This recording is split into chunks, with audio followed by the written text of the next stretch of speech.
Oh, Your introduction. okay. My name is Christopher Irobunda. I'm a cardiologist at Columbia University Medical Center of New York Presbyterian Hospital in New York.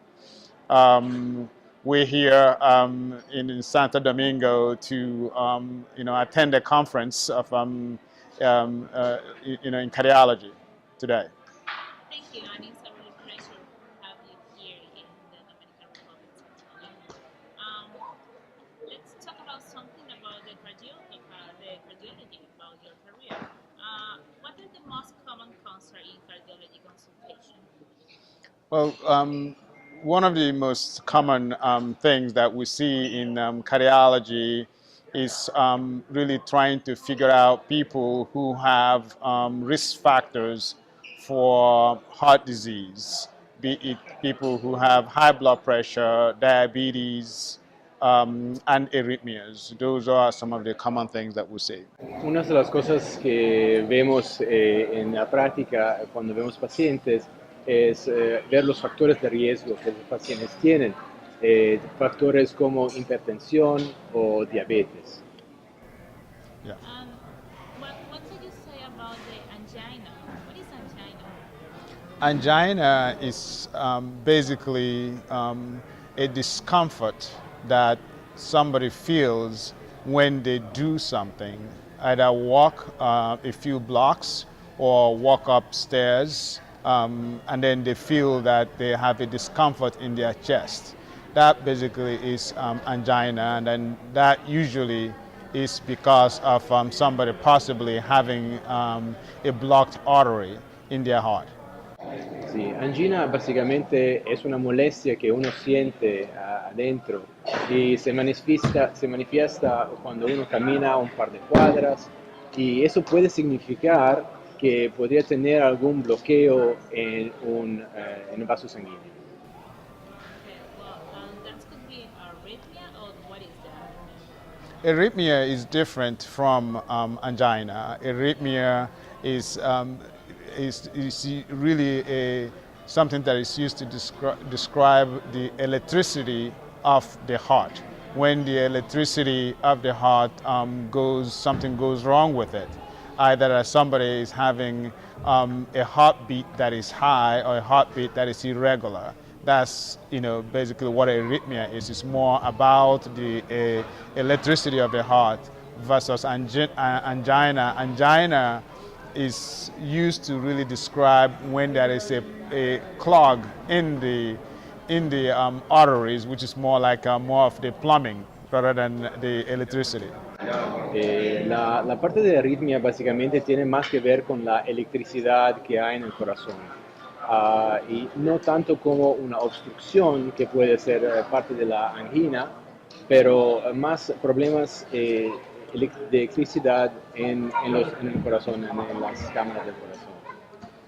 Okay, what could you say about something about cerebral vascular event and when that's occurred? Well, cerebral vascular event is part of what we call atherosclerotic cardiovascular disease. And cerebral vascular disease has the same kind of risk factors as coronary artery disease.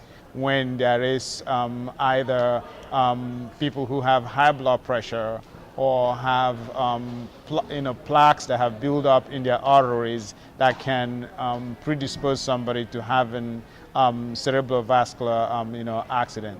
Cerebral vascular accident is specifically more of the brain, and when people have a stroke, that is the same thing that is used as cerebral vascular accidents. And the same risk factors that make people to have blocked arteries in the heart also are the same thing that cause them to possibly have cerebrovascular accidents. Sí, padecimientos cerebrovasculares son diferentes porque pueden ser padecimientos que causan stroke en el cerebro y como el coronary artery disease, enfermedad coronaria, eso es un bloqueo en las coronarias. Eso tiene más que ver con el bloqueo para que pueden causar problemas infartos cerebrales. Okay,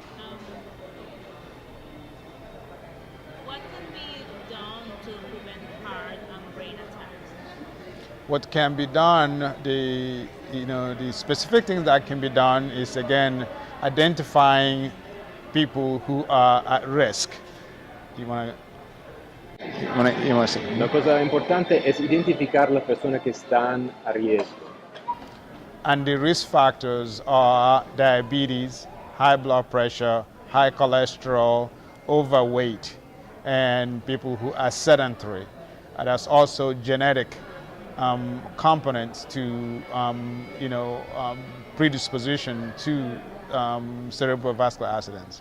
Sí, hay algunos factores de riesgo como hipertensión, obesidad, el diabetes, personas que tienen una vida sedentaria, que no hacen mucho ejercicio, y esos factores son importantes para evaluar. Yeah, okay. And also, children born with clogging or leaking heart valves can undergo open heart surgeries before they reach adulthood. Yes, if children are born with severe leakage in their or in their valves or severely blocked arteries at a very young age, then that can always be fixed at such a young age before they go, because otherwise they're not going to be able to survive, and it's going to give them a lot of problems. So it can be done by pediatric heart surgeons. Y hay cirujanos cardiovasculares que se enfoquen para los niños, en pediátricos, que sí pueden resolver esos problemas cuando los niños nacen y en su adolescencia, antes de que así se puede mejorar la situación antes que vuelven a ser adultos.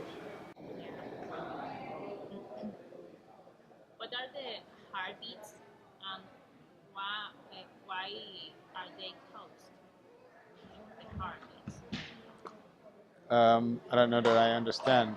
What is the heartbeats? Well,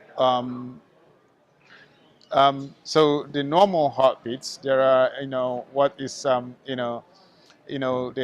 normal heartbeat ranges from 60 beats per minute to about 100 beats per minute. And each person has their own normal heartbeats, but on average, the normal heartbeat will be from 60 beats per minute to about 100 beats per minute.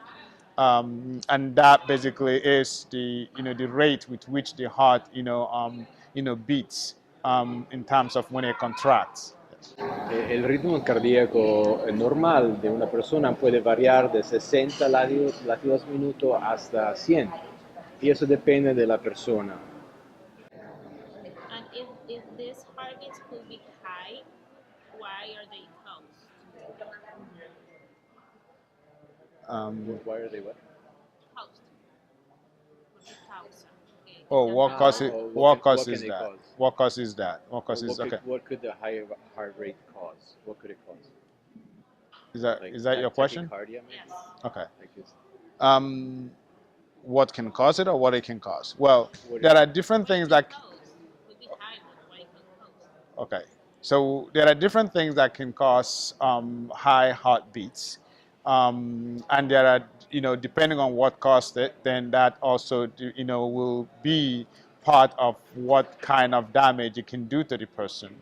There are simple things that can cause increased heartbeat. One will be people who are dehydrated, who have not had enough to drink water. People who don't move around a lot. When they try to move a little bit, then the heartbeat can go high. When the heartbeat goes very fast or goes high, it can cause dizziness and people can pass out from it. But that's just the heartbeat being high. The question is, when the heartbeat is high, is it regular or irregular? Okay. Dice que hay varios factores que pueden causar a un latido que sea más alto, muy alto. Por ejemplo, un factor es que una persona no ha tomado bastante, está deshidratado. Y eso puede causar un ritmo cardíaco más alto normal. Pero la cosa más importante a ver aquí es cuál es el ritmo, si es un ritmo regular o es un ritmo irregular. What could you tell us about premature ventricular contractions? Premature ventricular contraction, or what is called PVCs, are basically the big chamber of the heart, the ventricle, beating out of sequence, or will have a normal beat, and then the heartbeat comes a little earlier. So that's premature. So the heartbeat comes a little earlier, but because it went through the wrong channel, so it beats earlier. But usually there are not problems in most people. You see. Los latidos prematuros ventriculares son causados por la parte del corazón que básicamente bomba antes de lo supuesto. Y dice el doctor que generalmente eso no causa problemas a largo plazo, pero eso sí es que no están sincronados bien la parte del corazón. And also, by performing an electrocardiogram, can you diagnose a cardiac problem? Yes, electrocardiogram is one of the simple tools that a cardiologist or a doctor, for that matter, can use to identify very basic, issues that is wrong with the person. So you can definitely identify, issues that is wrong with the patient with ECG. Yeah. Sí, usando un electrocardiograma, un básico electrocardiograma, sí se pueden identificar algunos problemas que el paciente pueda tener cardiovascular usando este examen. Sí. However, there are also some heart conditions that the electrocardiogram that you just take at rest is not able to identify. Sometimes you may need to do a stress test for the electrocardiogram for the heart to actually reveal what it is not showing when you are at rest. Pero hay algunas otras enfermedades del corazón que necesitas una prueba de esfuerzo para ver exactamente lo que está pasando, porque quizás el electrocardiograma parece normal, necesitas una prueba de bajo esfuerzo para ver otras cosas. And in some cases, if the patient has undiagnosed heart disease, could it cause more serious?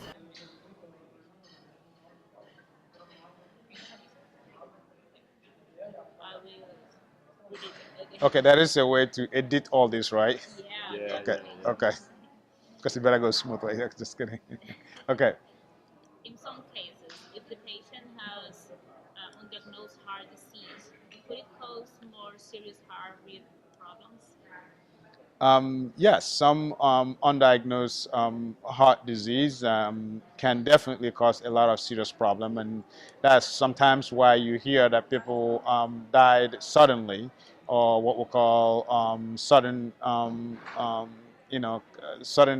death. Is also because people who have heart diseases that were not diagnosed. Sí, las enfermedades del corazón sí pueden causar cosas como muerte súbita. Y nosotros vemos hay gente que se cae, hay muerte súbita después porque tienen problemas, tienen enfermedad coronaria y que está fuerte en el corazón. And also, do beta blockers, which are generally used to treat high blood pressure and heart disease, that's reduce premature contractions. In some patients, yes, beta blockers can reduce premature contractions. And the problem with treating premature ventricular contractions is that if the person has normal heart function, we don't ordinarily just start them on beta blockers, except if they're having a lot of symptoms. En algunos pacientes sí pueden utilizar beta bloqueadores para mejorar Premature. Yeah. premature ventricular contraction, eh, contracciones ventriculares prematuras. Pero si el paciente no tiene síntomas, no van a empezar a esos beta bloqueadores inmediatamente, tienen que ver otras cosas. And how can you control premature ventricular contractions and improve heart health? As I said, premature ventricular contractions in majority of patients are benign conditions. But in patients who have heart disease, weak heart muscle, coronary artery disease, then controlling the premature contractions may be helpful in treating those conditions or the symptoms of those conditions. So by treating premature contractions in patients who already have structural heart problem, you are actually helping to treat the conditions or the complications of the conditions. Sorry. Es que tratando estas PVCs, básicamente tú estás ayudando a un paciente que quizás tiene enfermedad coronaria, y como dice el doctor, Or heart failure, yes. problemas de falla cardíaca, por ejemplo.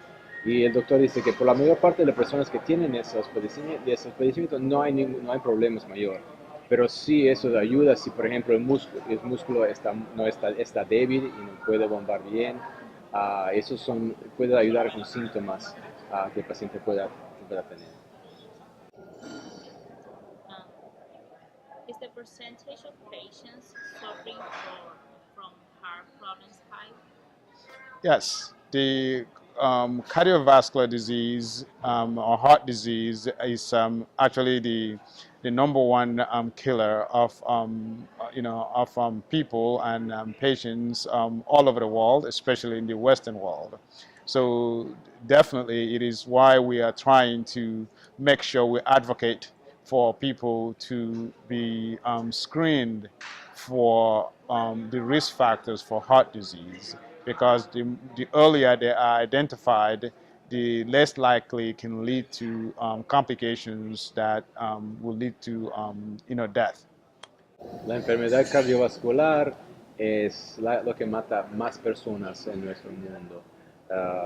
Entonces es muy importante para nosotros ver todos los factores de riesgo y evaluarlos muy bien con los pacientes para tener buenos resultados con esos pacientes. And finally, the best advice could be visit the cardiologist.